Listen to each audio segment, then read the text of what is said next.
कर दिया जाता है कोर्ट में। आप हिस्ट्री जरा निकाल लीजिए, जो कास्ट बेस्ड सर्वे के खिलाफ जो कोर्ट गए थे, पहली बात तो बिहार का व्यक्ति था ही नहीं, वो बिहार का व्यक्ति था ही नहीं, वो तो भाजपा का वर्कर था। तो हम यही कहना चाहते हैं कि भाई जिसका डर हम लोगों को था वो हो रहा है। अब भारत सरकार का इस पर जवाब भी आ गया है। अब कोर्ट में है तो हम कहाँ मना कर रहे हैं कि कोर्ट में नहीं। स्टेज पे हम लोग हैं, क्या हो रहा है नहीं हो रहा है लोगों को जानकारी प्राप्त होती थी। अब बिहार सरकार सुप्रीम कोर्ट में क्या स्टैंड ले रही है? नहीं ले रही है। मुख्यमंत्री चुप है, उनके सारे मंत्री चुप हैं जो हमारे साथ बैठ करके मेरे नेतृत्व में प्रेस कॉन्फ्रेंस किए थे, कोई कुछ नहीं बोल रहा। यानी बिहार सरकार और नीतीश कुमार जी इतने सीट लाने के बावजूद भी पूरी तरीके से फेल हो चुके हैं, सुपर फ्लॉप हो चुके हैं। ये साबित हो रहा है कि उनकी कोई सुन नहीं रहा, या वो सुना नहीं रहे, या तो वो इंटरेस्टेड नहीं है, या तो उनकी बात को कोई नहीं सुन रहा। क्या क्या नहीं किया गया था बिहार के विशेष राज्य के दर्जे को लेकर के, क्या क्या आंदोलन दिल्ली से लेकर बिहार तक। अब देने वाला कौन है? भारत सरकार पार्लियामेंट में खड़ी होकर के, यानी उन्हीं की सरकार खुद मना करती है कि बिहार को हम स्पेशल राज्य का दर्जा नहीं दे सकते। खुद ही कह रही है कि हम अनुसूची 9 में हम नहीं डालेंगे, ये स्टेट मैटर कैसे? ये तो भारत सरकार को एक्सप्लेन करना चाहिए ना, कोई तो तार्किक जवाब देना चाहिए, टेक्निकल जवाब देना चाहिए। और अनुसूची 9 का तो सब लोग जानते हैं कि भाई भारत सरकार के हाथ में ही है और किसी के हाथ में नहीं। वरना अनुसूची 9 में अगर राज्य सरकारों को होता, या बता दे, या तो ये भी जवाब इस पे दे देना चाहिए था कि हाँ राज्य सरकार को अनुसूची 9 में देने का, रखने का दर्जा दिया गया है या है, ये भी बात बता देनी चाहिए थी। तो ये भी बात नहीं कही गई है।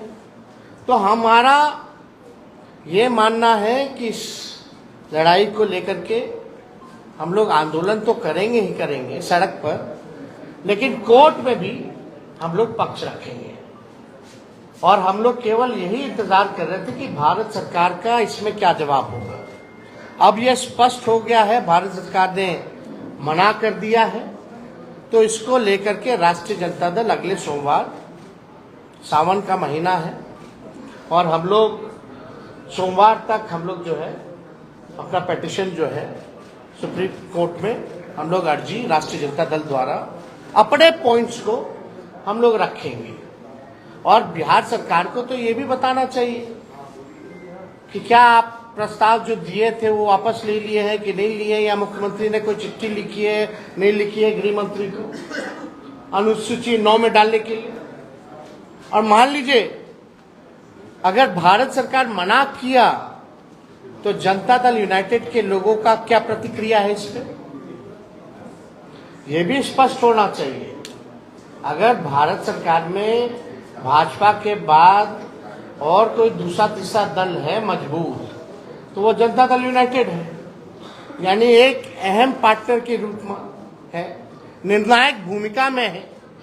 तो जब आपकी बात ही नहीं सुनी जा रही है, ना बिहार को विशेष राज्य का दर्जा, ना 9वीं अनुसूची में, और मुख्यमंत्री जी तो हमारे साथ भी गए थे, उनके नेतृत्व में हम लोग सब गए थे हमारे प्रस्ताव पे प्रधानमंत्री जी से मिलने।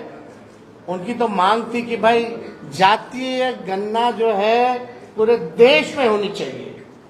तो आज तो मुख्यमंत्री स्थिति में है कि अगर मजबूती से अपनी बात को रखेंगे तो मोदी जी की हिम्मत नहीं है मना करने को।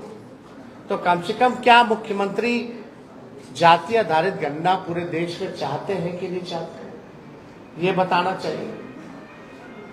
तो ये तीनों सवाल को लेकर के पूरी तरीके से डबल इंजन की सरकार 6 महीने हो गई है, कुछ जो है इस विषय पे ये लोग काम नहीं कर रहे हैं, केवल सत्ता का मौज ले रहे हैं। और बिहार की जो पिछड़ी आबादी है उनके साथ अन्याय कर रही है। हम लोग सच्ची लड़ाई लड़े, राष्ट्रीय जनता दल के लोगों ने जो कमिटमेंट किया था उसको हम लोगों ने मात्र 17 महीने के अंदर, चाहे नौकरी का मामला हो, चाहे स्वयं सहायता समूह के मानदेय को दुगुना करने का हो, चाहे जाति आधारित गणना कराने का हो, आरक्षण की सीमा को बढ़ाने का हो, हम सब लोगों ने उस काम को पूरा किया 17 महीने। लेकिन आखिर ऐसा क्या हो गया कि राष्ट्रीय जनता दल के हटते ही जब ये भाजपा और एनडीए डबल इंजन की सरकार आई तो सारे काम में जो है ताला लग गया। तो इस पे हम लोग इसलिए प्रेस कॉन्फ्रेंस बुला करके आप लोगों को सूचित करना चाहते थे कि कम से कम आप लोग भी सूचित हो जाइए और देश और राज्य के लोग को भी सूचित कर दिया जाए कि भारत सरकार मतलब जनता दल यूनाइटेड बीजेपी, इसमें बिहार की पार्टियां हैं एनडीए में, बिहार को ही वोट लेके अब बिहार को विशेष राज्य का दर्जा नहीं दे दिया, बिहार का ही वोट लेकर के सारा काम करके आरक्षण को 9वीं अनुसूची में नहीं डाला जा रहा, पैकेज नहीं दिया जा रहा अलग से, बजट में तरह तरह की बातें आई, जितना इंफ्रास्ट्रक्चर का पुराना मामला जो हमने उठाया वही सारा उसी टाइम हो गया था, उसी चीज को दोहराया गया, खाली नोट कवर बदल दिया गया। तो हम लोग इसको लेकर के हम लोग जो है जनता के बीच जाएंगे, अदालत सर्वोच्च न्यायालय हम लोग जाएंगे और अपने पक्ष को मजबूती के साथ रखेंगे और किसी भी कीमत पर जो आरक्षण महागठबंधन की सरकार ने बढ़ाया था उसको खत्म नहीं होने देंगे, उसको लागू करा करके ही हम लोग दम लेंगे। इसलिए आप सब लोगों को हम बुलाए और कोई विषय पे अगर आप लोगों को सवाल पूछना हो, यार आप तो बोले 15 अगस्त के बाद हम लोग जाएंगे। किस वजह से आखिर ये नहीं शामिल हो पा रहा है? क्या नियत ही खराब है। अरे भाई 17 साल से तो उन्हीं लोगों का डबल इंजन का सरकार था, पहले क्यों नहीं जाति आधारित गणना हुआ, आरक्षण क्यों नहीं बढ़ाया गया? राष्ट्रीय जनता दल आई 17 महीने में करके दिखाया और करके ही नहीं दिखाया, जब चले जाने के बाद इसको फंसा दिया गया। नीतीश जी को ईडी का डर है क्या? उनके एक अधिकारी को ईडी की अब क्या डर है, नहीं डर है, ईमानदारी से तो जांच हो तो बहुत मामले खुलेंगे, लेकिन अब अंदर उन लोगों के क्या चल रहा है वो आप लोग जानते हैं कि भाई लोग तो डीलिंग वाली पार्टी है, ये लोग केवल डील करना जानती है, उस डीलिंग के अवज में क्या क्या लेंगे नहीं लेंगे वो अलग मैटर है। तेजस्वी जी, विधानसभा सत्र में आप क्यों नहीं? फैसला आया है कल जो शेड्यूल कास्ट और शेड्यूल ट्राइब के लिए सुप्रीम कोर्ट का फैसला आया है, इस पर आपकी पार्टी का क्या स्टैंड है? देखिए, हम लोगों का शुरू के दौर से ही ये मानना है कि राष्ट्रीय जनता दल जो है सर्वोच्च न्यायालय के अनुसूचित जाति और जनजाति के आरक्षण के वर्गीकरण के पक्ष में नहीं है और ये निर्णय 1932 के पुनः पैक्ट और संविधान के मूल भावनाओं के खिलाफ हम लोग इसको मानते हैं। ये साफ बात है। आरक्षण जो दलितों को, आदिवासियों को जो दिया गया था, इसमें क्रीमी लेयर का क्या मामला है? इसमें आर्थिक तौर पे तो था ही नहीं। बाबा साहब अंबेडकर ने इसलिए आरक्षण दिया था जो सदियों से या अभी भी जो भेदभाव, ऊंच नीच, छुआछूत, जो डिस्क्रिमिनेशन जो चल रहा था उसको पाटने के लिए ये आरक्षण है। तो इसको तो आर्थिक तौर पे ये आया कहां से मामला? तो ये पूरी तरीके से हम लोग जो है इसके पक्ष में नहीं है। वर्गीकरण को लेकर के ये आर्थिक तौर पे नहीं है। अगर आर्थिक तौर पे ही आपको न्याय दिलाना है तो आप नौकरी दीजिए सबको। क्यों नहीं देते नौकरी? नौकरी की बात क्यों नहीं करते? कितने लैंडलॉर्ड हैं, कितने कम परसेंट, कितना लैंड किसके पास है? ये सबके पास है। आंकड़ा सबके सामने सार्वजनिक है, डिस्ट्रीब्यूट कर दो। लेकिन आज भी ऐसा देखा गया है, हम लोग देखते हैं कि दलितों की किस तरह से पिटाई की जाती है। जब शादी में घोड़ी पे नहीं बैठने दिया जाता, पूजा पाठ नहीं करने दिया जाता, दलितों और आदिवासियों को तो छोड़ो, अखिलेश यादव जी मंदिर जाते उसको भी धोया जाता है। जीतन राम मांझी यहां मंदिर गए तो उसको धोया गया।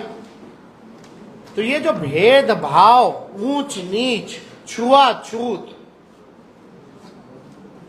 कोई जो है अनुसूचित जाति और जनजाति का मालिक ना बने, उसका वो ना बने। दलित आदिवासी अपना भला स्वयं जानते हैं, अपना निर्णय वो खुद करना जानते हैं। इसलिए हम लोग पूरी तरीके से जो है केंद्र सरकार से हम चाहते हैं कि अध्यादेश ला करके जो विसंगति है उसको दूर किया जाए इस मामले में। और इसमें क्यों नहीं अध्यादेश लाया जा सकता? जब केंद्र सरकार SC/ST एक्ट को लेकर के अध्यादेश ला सकती है तो इस मामले में अध्यादेश क्यों नहीं लाया जा रहा? तो हम लोग तो चाहेंगे कि एनडीए की जो सरकार है इसमें अध्यादेश ला करके विसंगतियों को जो है दूर किया जाए। अनुराग ठाकुर ने जिस प्रकार से राहुल गांधी के बारे में बोला और अखिलेश यादव से लड़े हुए, राहुल गांधी का कहना है कि उन पर ईडी की रेड हो सकती है। देखिए, सब तो सबके सामने है ही। अब कोई मतलब नहीं रह गया रेड मारो या वो करो। ईडी और जांच एजेंसियों का कोई महत्व रह गया है क्या? कोई फेयर है ही नहीं। तो इसलिए इस पे ज्यादा हमको टिप्पा टिप्पणी नहीं करना है। किस प्रकार से ये लोग सरकार का खिलौना बना हुआ है ये सबको पता है। अनुराग ठाकुर ने जो ओबीसी समाज और कोई इससे एक मिनट, जैसे कि पार्लियामेंट में गवर्नमेंट ने ये रिप्लाई दिया है कि ये 9th शेड्यूल में लाना स्टेट गवर्नमेंट सब्जेक्ट है। डू यू थिंक कि government is misleading the house? First thing and second कि क्या तो स्पष्ट तौर पे क्या कि झूठ बोल रहे हैं, एग्जैक्टली मिसलीड कर रहे हैं। क्या कोई आप लीगल ओपिनियन इस पे लेकर तब तो जाएंगे? Will be going to the court and will be अपना जो पक्ष है, जो हमारा साइड है, we will put in view of the court. Vijay Chaudhary ने आपको याद होगा विधानसभा में कहा था कि हम लोगों ने अनुशंसा भेज दी है, और ये भी कहा, दूसरी बात एक सुन लीजिए कि जब मामला कोर्ट में है और कोर्ट ने इस पर रोक लगा दी है तब साहब सूची में डालने का क्या मतलब है? एक मिनट भैया, आप लोग जब प्रेस कॉन्फ्रेंस किए थे कैबिनेट का, जब रिकमेंडेशन करा के तब कोर्ट को गया था, तब क्यों नहीं किया बीजेपी का सरकार? तभी 9वीं अनुसूची में डाल देता। अभी की स्थिति में नहीं अरे अभी यही तो शक है कि ये लोग भाजपा के लोग ही जो हैं उनको खड़ा कर दिया जाता है कोर्ट में। आप हिस्ट्री जरा निकाल लीजिए, जो कास्ट बेस्ड सर्वे के खिलाफ जो कोर्ट गए थे, पहली बात तो बिहार का व्यक्ति था ही नहीं, वो बिहार का व्यक्ति था ही नहीं, वो तो भाजपा का वर्कर था।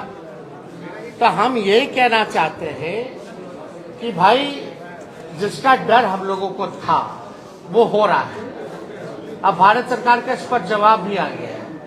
अब कोर्ट में है तो हम कहाँ मना कर रहे हैं कि कोर्ट में नहीं है, हम तो कह रहे हैं हम भी कोर्ट जा रहे हैं, लेकिन कोर्ट में बिहार सरकार पक्ष रख रही है नहीं रख रही है अच्छे से, कम से कम हम तो रखेंगे ना अच्छे से, क्योंकि they are the part of the India government. अच्छा टेल मी, आप बताइए रिफ्यूज कौन सी सरकार ने किया? Government of India. JDU is the part of government of India और नॉट? उनका निर्णय जेडीयू का निर्णय है कि नहीं है? उन्हीं का निर्णय। तो आप किसको बोल रहे हैं कि हम यहाँ से, यहाँ भी तो उन्हीं की सरकार है। ऐसा नहीं है कि जेडीयू का जो सरकार है किसी और के साथ, भाजपा के साथ है। अब भाजपा की बदौलत ही है यहाँ, और वहां इनके बदौलत है। तो मुख्यमंत्री को इतना तो हैसियत अब मिल गया है ना भाई, अब इसकी स्टैंड ले सके, और जो स्टैंड ले उसको होना चाहिए, वरना गिराओ सरकार। तो नियत ही आपका ठीक नहीं है किस बात का? चलिए प्रदेश में ठाकुर लालू यादव की बड़ाई कर रहे हैं। देवेश ठाकुर सवाल का जवाब नहीं दे रहे। विधानसभा सत्र में आप क्यों नहीं थे? विधानसभा सत्र इतना महत्वपूर्ण है, हो गया जनता प्रतिपक्ष है, हाँ। आप नहीं थे सत्र में। कहाँ थे हम? तो सारा देख ही रहे थे। नहीं, सत्र में चलिए। उपस्थित नहीं थे। इतने पे खत्म जदयू के सांसद हैं, जदयू के सांसद हैं, लालू जी की बड़ाई कर रहे हैं। Thank you.